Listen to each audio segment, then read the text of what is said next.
ఇక ఈరోజు తిరుమల విషయానికొస్తే శ్రీ వెంకటేశ్వర స్వామి దర్శనం కోసం తిరుమల కొండపై భక్తుల రద్దీ కొనసాగుతూనే ఉంది. దేవదేవుడి దర్శనం కోసం వైకుంఠం క్యూ కాంప్లెక్స్లోని అన్ని కంపార్ట్మెంట్లు భక్తులతో నిండిపోయాయి.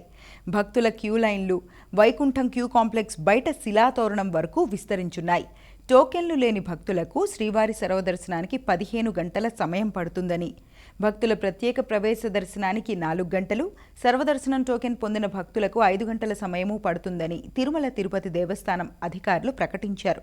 ఆన్లైన్లో జూన్ నెలకు సంబంధించి ప్రత్యేక ప్రవేశ దర్శన టికెట్ల కోటా విడుదల చేసింది తితిదే. మధ్యాహ్నం తర్వాత తిరుమల తిరుపతిలో వసతి గదుల కోటా కూడా విడుదల చేసింది. తిరుమల కొండ నిత్యం ఉత్సవాలమయం. తిరుమల శ్రీనివాసుడు ఉత్సవప్రియుడు.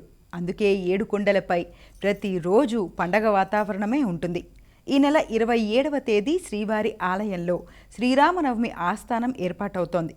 ఆ రోజు ఉదయం 9 గంటలకు రంగనాయకుల మండపంలో సీతారామలక్ష్మణ సమేత హనుమంత ఉత్సవార్లకు స్నపన తిరుమంజనము, సాయంత్రం మాడవీధుల్లో హనుమంత వాహనంపై శ్రీరాముడి ఊరేగింపు, గరుడాళ్వార్ సన్నిధిలో శ్రీరామనవమి ఆస్థానము, 28వ తేదీ రాత్రి 10 గంటలకు శ్రీరామ పట్టాభిషేకము, ఈ నెల 30 నుంచి ఏప్రిల్ 1వ తేదీ వరకు శ్రీవారి ఆలయంలో సాలకట్ల వసంతోత్సవాలు జరగనున్నాయి. ఈ 3 రోజుల పాటు ఆలయంలో ఆర్జిత సేవలను రద్దు చేసింది తిరుమల తిరుపతి దేవస్థానం. అలాగే ఏప్రిల్ 1వ తేదీ తిరుమలలో తుంబుర తీర్థ ముక్కోటి వైభవంగా జరగనుంది. ఈ సందర్భంగా ఈ నెల 31, ఏప్రిల్ 1వ తేదీల్లో ఉదయం 6 గంటల నుంచి 10 గంటల వరకు తీర్థానికి భక్తులను అనుమతిస్తారు.